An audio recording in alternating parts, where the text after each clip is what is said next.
Hi guys, welcome to Bala's Reaction channel. நான் உங்கள் Bala.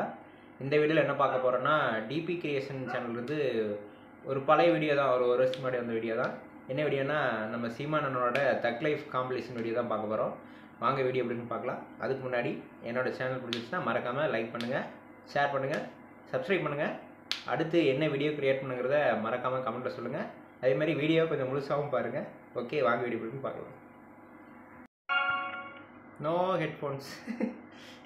Hi guys, இன்னைக்கு நம்ம இன்ட்ரெஸ்டிங்கான 5 தக் லைஃப் இன்சிடென்ட்ஸ் பார்க்க போறோம். ஸ்ட்ரைட்டா வீடியோக்குள்ள போயிடலாம். My name is Sharutik and you are watching Okay baby.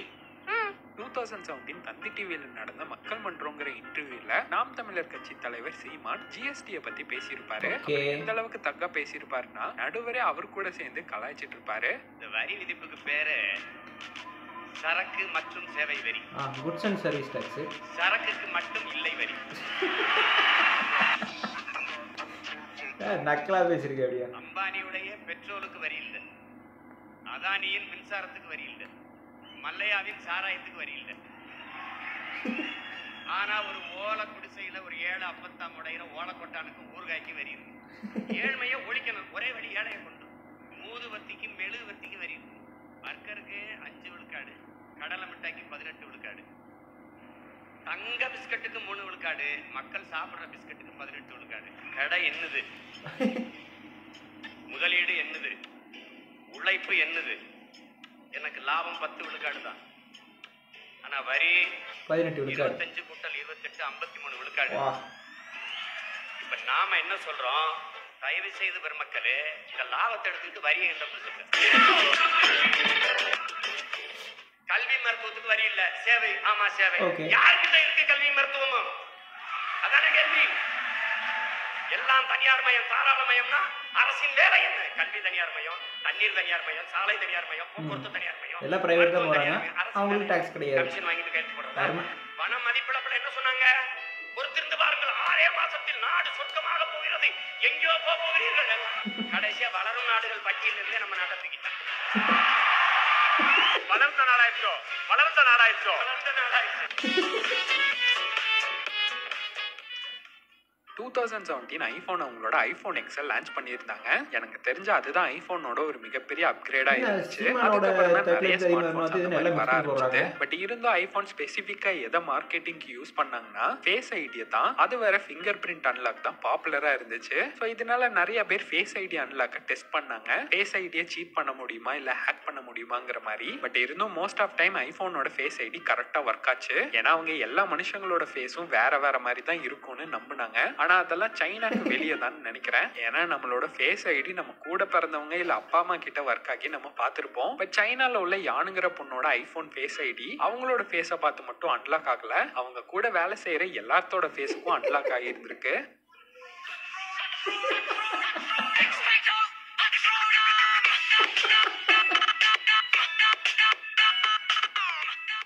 சீமான் அண்ணாவை கண்டிப்பா நம்ம எல்லாருக்கும் பிடிக்கும். ஏன்னா அவர் சொல்ற விஷயங்கள்ல நமக்கு கருத்து மாறுபட்டாலும் அவர் நடக்கிறத தான் பேசுறாருன்னு நம்ம எல்லாருக்கும் தெரியும். பட் இருந்தும் நிறைய பேருக்கு பிடிக்காத ஒரு கருத்து அவரோடது என்னதுன்னா தமிழ்நாட்டை தமிழ்ல தான் ஆளணுங்கிறது. பட் இந்த கேள்விக்கான ஒரு தெளிவான பதில அவரே ஒரு தடவை புதிய தலைமுறையில பேட்டி கொடுக்க வந்தப்போ சொல்லி இருந்திருப்பாரு.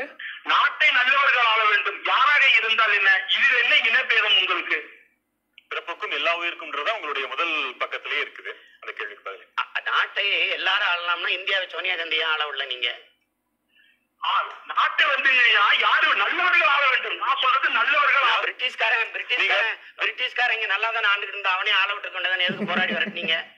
பிற மாநிலங்களை நீங்க சொல்றீங்களே, பிரிட்டிஷ்கார அவன் தான் சாலை போட்டான், தண்டவாளம் போட்டான், அவன் தான் பாராளுமன்றத்தை கட்டினான், சட்டமன்றத்தை கட்டினான், பள்ளிக்கூடம் கட்டி எல்லாரையும் படிக்க வச்சான். இங்க தொட்டா தீட்டு பாத்தா தீட்டுங்கிற இடத்துல பாதி வெள்ளையா இருந்தவன் சொல்லினா முழு வெள்ளையா இருந்தவன் தொட்டான். அப்ப அவனைய விரட்டினீங்க போராடி. அப்ப தமிழ்நாடு தனி நாடு. தமிழ்நாடு தனி நாடுல நீ எதுக்கு எல்லாருக்கும் மொழிவெளி மாநிலம் பிரிச்சிங்க? எதுக்கு மொழிவெளி மாநிலம் பிரிச்சிங்க? நான் முன்வைக்கிற கோரிக்கைக்கு புரிஞ்சுக்கிறோம். தமிழர்களை தவிர யாரும் இந்த நாட்டில் வாழக்கூடாதுங்கிறது இன வெறி. தமிழர் இந்த நாட்டை ஆளுங்கிறது இனத்தின் உரிமை. நான் கேட்கறது உரிமையை. யாரும் வரலாம், வாழலாம், நாங்க தான் ஆளுங்கிறது தமிழ் தேசியத்தின் இறைய. மத்தியில் பிஜேபி மதவாத கட்சிக்கிறோம். அதே போல இங்க பாராளுமன்ற கட்சியை ஜாதி கட்சிங்கிறோம். அதே மாதிரி நாம் தமிழர் கட்சியை இனக்கட்சி ஏன் சொல்லக்கூடாது? பதில் கேளுங்க. இல்ல, அதாவது ஒவ்வொரு தேசிய இனங்களும் மொழி இனம் அப்படித்தான் இணைஞ்சு வாழுது. இப்ப தமிழ்நாடுன்னு பேர் வச்சாச்சு. தமிழ்நாடுன்னு பேர் வச்சு தமிழ்நாடு தமிழருக்கேன்னு முழக்கத்தை முன் வச்சாச்சு. அப்ப தமிழர் தான் தமிழர் நாட்டை ஆளணும். அவர் ஆளும் போதுதான் என் மொழி செத்து போச்சு. அதை பற்றி இங்க கவலைப்பட்டது யாரு? என் மொழி மூச்சுக்கு என்ன இருக்குது? மொழி போர்ல ஏற்பட்ட புரட்சியில தான் இது அதிகாரத்துக்கே வருது. ஆனால் இந்த மொழி இன்னைக்கு பள்ளிக்கூடத்துல ஒரு பாடமொழியா கூட இல்ல, அதுக்கு கவலைப்படல. என்னுடைய 32 செத்து போச்சு. மொழிவாதம் இனவாதம் அப்படின்னு சொல்ல முடியாது. யாம் அறிந்த மொழிகளிலே தமிழ் மொழிகள் இனிதானது எங்கும் காணும். பாரதியை இனவெறி மொழிவெறின்னு சொல்லுவீங்களா? செந்தமிழ் நாடு என்னும் போதினிலே இன்ப தேன் வந்து பாயுது காதினிலே. இதை பாடினவே மொழிவெறியனா? அலைமாகடல் நிலம் வானிலும் அணி மாளிகை ரதமே அவை ஏறிடும் விதமே உனது அதிகாரம் நிறுவாய் பாடுனவன் வந்து இனவாரியா? எங்கள் திருநாட்டில் எங்கள் நல்ல ஆட்சியன் பாடவே இனவாரியா? சொல்லுங்க. எப்படி இந்த மொழியெல்லாம் கை விரித்து வந்த கைவர் நம்மிடை பொய் விரித்து நம் புலன்கள் மறைத்து நமக்குள்ள உரிமை தமக்கன் பாரனில் வழிவழி வந்த உன் மரத்தனம் எங்கே மொழிப்பற்றெங்கேன்னு சொல்றானே. இந்த நாட்டிற்கு இழிகழுதை ஆட்சி அமைகிறானே, இதை இனவாதியா? ஏன் நாட்டை ஆளுங்கிறது இன்னும் அடிப்படை உரிமை. இத்தனை பேர் ஆண்டுட்டீங்க, ஒரு தடவை நீ ஆள விட்டு பாருங்க. இந்த பூமியின் சொர்க்கம் அது மாறுதா இல்லைன்னு திரும்ப இனவாதி இது இனவாதம்னா அப்ப நாங்கள் திராவிடர் இருந்தது பக்கவாதமா, முடக்குவாதமா, சுண்டுவாதமா, அது இனவாதம்.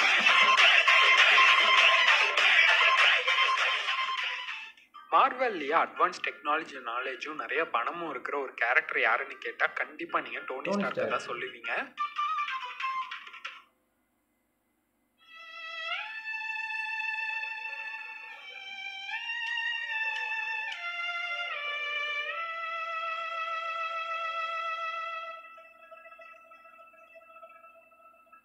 பட் என்னதான் அவர் அவ்வளவு பெரிய பணக்காரரா இருந்தாலும் அவருக்குன்னு ஒரு கார் டிரைவரே கிடையாது. கரெக்டா நோட் பண்ணி பாத்துருந்தீங்கன்னா எல்லா கார் சீன்லயும் அவர் தான் காரை ஓட்டியிருப்பாரு. 1-2 தடவை வேணா ஹாப்பி ஓட்டியிருப்பாரு. பட் அதுவும் பீட்டர் கூட பின்னாடி உட்காந்து பேசுறதுக்காக தான் இருக்கும். அதை தவிர எந்த ஒரு இடத்துலயும் அவர் காரை யார்கிட்டயும் ஓட்ட கொடுத்திருக்க மாட்டாரு. சரி, இதுல என்ன இருக்க போகுதுன்னு நீங்க கேட்கலாம். பட் டோனி ஸ்டார்க் எதை பண்ணாலும் அதுக்கு பின்னாடி ஒரு மிகப்பெரிய காரணம் இருக்கும். இதுக்கு பின்னாடி இருக்கிற காரணம் என்னன்னா, டோனியோட அப்பாவும் அம்மாவும் ஒரு கார் விபத்துல தான் இறந்திருப்பாங்க. தென் அயன்மேன் ஆகிறதுக்கு முன்னாடியும் கூட டோனி மிலிட்டரி வண்டியில இன்னொருத்தவங்க கூட பின்னாடி உட்காந்து போனதுனால தான் அவர் சாக வேண்டிய நிலைமைக்கு வந்திருப்பாரு. அவங்க குடும்பத்துக்கே கார்ல கண்டமானு தெரியல. பட் அதனால தான் டோனி அதுக்கப்புறம் எந்த ஒரு டிரைவரையும் ஹையர் பண்ணல.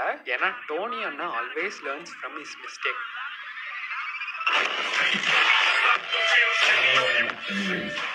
முதல்ல சீமானண்ணா ஸ்பீச்ல தக்கு இருக்கும். பட் இப்பெல்லாம் வர வர தக்குல தான் அவரோட ஸ்பீச்சே இருக்கு. இந்த கொடுமையெல்லாம் எங்க வருது?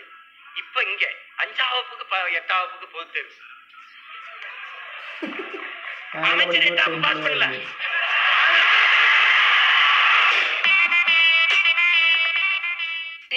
உலகத்துல கல்வியில் முதலிடத்துல இருக்கிற நாடு தென்கொரியா. அது 8 வயசுலதான் என் பிள்ளைய பள்ளிக்கூடத்துல சேர்க்குது. பிள்ளைகளை 8 வயசுல சேர்க்குது, 1ஆப்பு சேர்க்குது. நீ அந்த 8 வயசுல பொது தேர்வு எழுத சொல்ற. 10ஆம் வகுப்பு 12ஆம் வகுப்பு எழுதின போதே என் பிள்ளைகள் தோல்வியை தாங்காம தற்கொலை பண்ணிருக்கு. மன வலிமையும் உறுதியும் வரமாட்டேங்குது. நீ 5ஆம் வகுப்புல படிச்சுட்டு என் பிள்ளை தோத்துருச்சுன்னா சமூகத்தை எப்படி எதிர்கொள்ளும்? பள்ளிக்கூடம் வர பயந்துரும், மன சிதைவு ஏற்படும். தோழிகளை கூட படிச்ச தோழர்களை பார்க்க முடியாது, சொந்தக்காரனை சந்திக்க முடியாது. அதுக்கு ஏன் எதுக்கு? கல்வி என்பது சுகமா இருக்கணும், சுமையா இருக்கக்கூடாது. இந்த நாட்டின் எதிர்கால தலைமுறை பிள்ளைகள் உணவின்றி உறங்க செல்கிறார்கள். தொலைக்காட்சி திருப்ப முடிவுகளை தொண்டு நிறுவனங்கள் விளம்பரம் செய்வது. இவள் வேறு குஷி, இவள் ஊட்டச்சத்து இல்லாமல் சத்துணவு இல்லாமல் பூஞ்சோனை விட்டு கிடக்கிறாள். அவளை பார்த்துட்டு இவங்க சந்திராயனை தேடி இருக்காங்க. இருக்கட்டும் ராஜா, இருக்கட்டும். நிலவுல நீங்க தேடுறது முதுக போய் சொரியறதுலாம் இருக்கட்டும். இந்த பிள்ளைக்கு முதல் சோறு. செல்போன் இப்ப 11G வரப்போகுது, அடுத்து 12G வரும். எத்தனை G வந்தாலும் கஞ்சி நம்ம விவசாயி தான் ஊத்தணும். கஞ்சி நம்ம தான் ஊத்தணும் ராஜா. என்ன கேட்பாங்க, சீமான் புத்திசாலித்தனமா கேட்கிறாராம், தோக்க போறோம்னு தெரிஞ்சு ஏன் போட்டிடுவீங்க? நீ சாக போறோம்னு தெரிஞ்சு ஏன் தினம் சாப்பிட்டுக்கிட்டு இருக்காங்க? அவன் முடிவு பண்ணிட்டா உன்னைய டாக்டராகவே விடுறதில்லை. இருந்து பாருங்க, நீட்டு போய் படிச்சு போயிட்டான், வெளியில டாக்டரா வர முடியாது. அப்புறம் எக்ஸிட்னு ஒண்ணு வச்சிருக்கான்.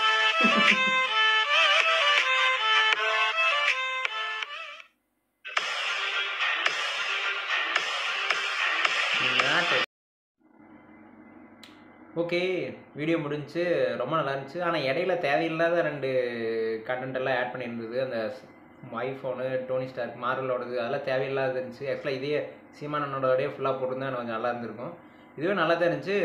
ரொம்ப பழைய வீடியோ, நான் பார்க்கவே இல்லை, ரொம்ப நாளாக பார்க்கணுன்னு இருந்தேன்.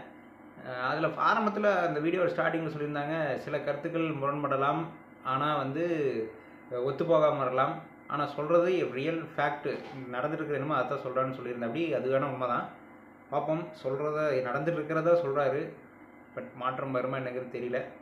எனிவே, என்னோடய ரியாக்ஷன் சேனல் பிடிச்சிருந்துச்சுன்னா மறக்காமல் லைக் பண்ணுங்கள், ஷேர் பண்ணுங்கள், சப்ஸ்கிரைப் பண்ணுங்கள். அடுத்து என்ன வீடியோ க்ரியேட் பண்ணுங்கிறத மறக்காமல் கமெண்ட்டில் சொல்லுங்கள். பார்க்கலாம்.